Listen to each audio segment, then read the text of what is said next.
Hello everybody, we're doing this a little bit something different today.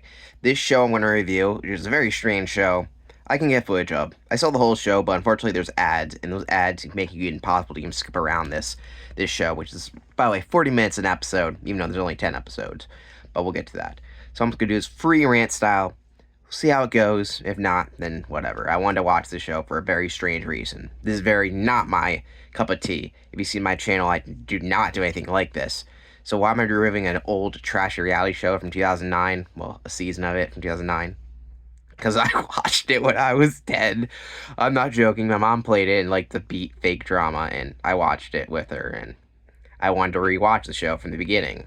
Kind of. I watched it a little bit when I was a kid, and I was like, and this show is a train wreck, and that is why it's so funny. There's a bunch of these Bravo Real Housewives shows. There's a bunch of catty old women bitching about stupid petty drama, and this is no different. Why the New Jersey one in particular? Well, take a wild guess, because I'm from New Jersey. South Jersey, to be particular, not this weird North Jersey where everybody's all Italian. I am a part Italian, but that's beside the point. So the point is, there's a weird North Jersey people are just super, super weird. Let's just say that. They are very in your face, that they have big hair, they're crazy, and they work for the mob. South Jersey just Diet Philly, in case you're wondering. So yeah, the show is about 5 old women who think they're hot. They are not. And they're petty drama. Like, this season is the first season from 2009. And there's all this dumb stuff like, oh, I need to get my boobs bigger. That's a plot point of the season. And there's 10 episodes. However, there's only technically 6. And then the 7th episode is just, well, we redid the 6th episode, but show you more detail. What were they thinking with that one?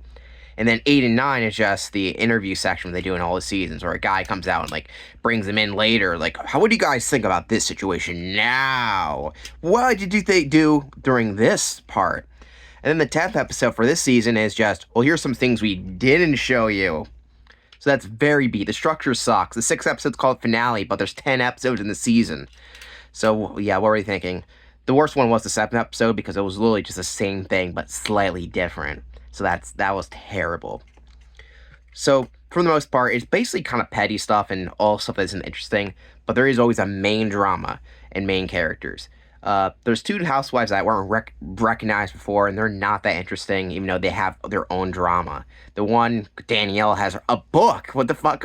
A book. Like, randomly... Like, I don't have a book here. It's a VHS shelf. It's the other room. We'll just pretend that this is like a book. And her ex wrote a book about her that says that she's the evil and she was a whore or something like that, did cocaine and a kidnapping. Like, what the fuck? That doesn't happen in real life. Who just randomly, like, oh yeah, this woman I know, someone wrote a book about how evil she is.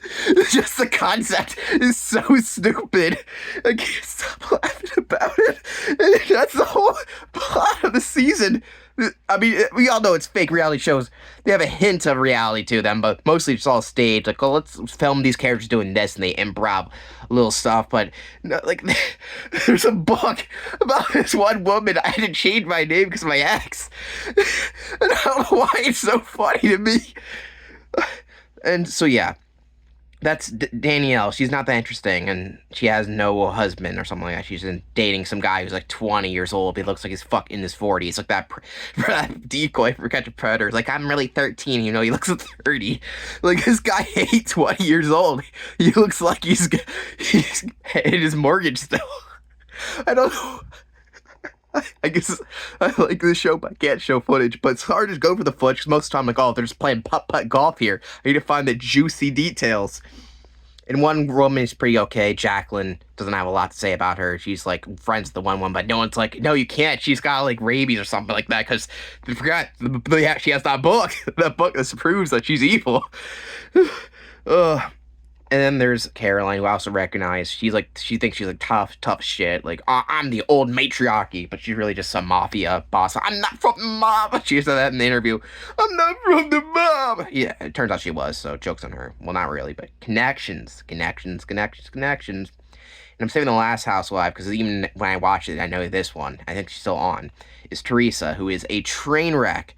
They are basically like, well, I'm so rich and my husband does this great job. Now, if you don't know anything about this show, well, not the show, but them in real life, you know that her and her husband were committing on tax fraud and stealing money from the bank, stuff like that. You know, the Kipple rich crime, stuff like that, and they got caught and went to prison. Now they're not married anymore, but that's beside the point. That doesn't happen way later. Her husband and her are crazy, and they're easily the most entertaining thing. Even though she pretends like she isn't crazy, they try to make this other girl look crazy, but she's obviously crazy, and that's funny. I mean, in real life too, obviously, because she stole money. And yeah, and she'll like talk about one of their subplots is that I gotta get my boobs bigger. That's the subplot. I mean, she is flat chested and not hot at all. Like, yeah. Okay, that was a little dramatic. And she has bratty kids that she's like, go to the movies! That's how she talks, by the way. Oh my god, we're going to the movies! You're gonna be in a movie with Rock! Oh, like, oh, yeah, I'm sure your daughter wants to be in a movie. Not that you want to. Maybe the kid does. I mean, who wants to be in a movie? Maybe not me, because I'm socially awkward, but I think the mom is definitely pushing more. And she is constantly lying about stuff. Like, they keep mentioning his vague construction job. You know, their session's bad, but I can have all this money. We all know how she got that. You're not slick, Teresa. You're not slick. You're a criminal. And, your family sucks. And her husband is a piece of shit. He's, in this season, he just says a homophobic remarks like, it was homophobic, and the guy at the end's like, I'm gay, and I thought that was offensive. That cracked me up. That interview is actually pretty entertaining, believe it or not. But, yeah. So, the main, other than that, there's really not much that happens in this season. So, you mostly are just better off skipping it. And the one girl I didn't recognize, Dina, is very boring. In fact, they don't even show her husband in the entire show. Because he didn't want to be on it, so... You know, you gotta have the hunk guys who fight each other there, too. You can't just have the catty wives. That's what makes the show great. So, yeah, it's a fake show, but it's funny. And that's what matters. So, the end, they always have this finale where they bring up, and of course, it's about the book. So, they all go to a party together, and she brings out the book, and they have a fight. Like, who showed this? Did you show it? Because they don't actually showcase it to make more drama. It's like, oh, I wasn't. Look, I am. We are thick as thieves and tougher than water. Like, they repeated that clip over and over. I keep seeing the clip of the one girl saying, we are thick as thieves, over and over. They said it like 20 times in the show. Like, geez, Louise, stop playing this clip. I get it. I get it. But yeah, that's what they did. They kept playing the clip over and over again, and that's just life. That's life. And then randomly, Teresa's not even really involved in the conversation, but she does the most iconic thing in Years of the Housewives history. She randomly starts to flip a table and screaming like a banshee for basically no reason. She's like, pay attention! And she's like, you fucking whore! And flips the table. And that is Housewives Season 1. Do you recommend watching it? Well, it's up to you. It's kind of slow, and there is no fast forward button on Peacock, and there is ads on it, too. I think there's an ad-free version, but I don't have that version, so joke's on me. I will be watching the second season. If you like this, let me know down below. But yeah, just don't have anybody write a book about it. Here's a lesson to all you people about this show. Don't let anybody write a book about you. You do not deserve to have a book written about you. Well, this is a good book, but I still don't understand the book plot. Anyway, that's it. Hope you guys like this weird video, and I'll be back to doing more normal uploads. Maybe a SpongeBob. Nope, Disney will be next. See you then.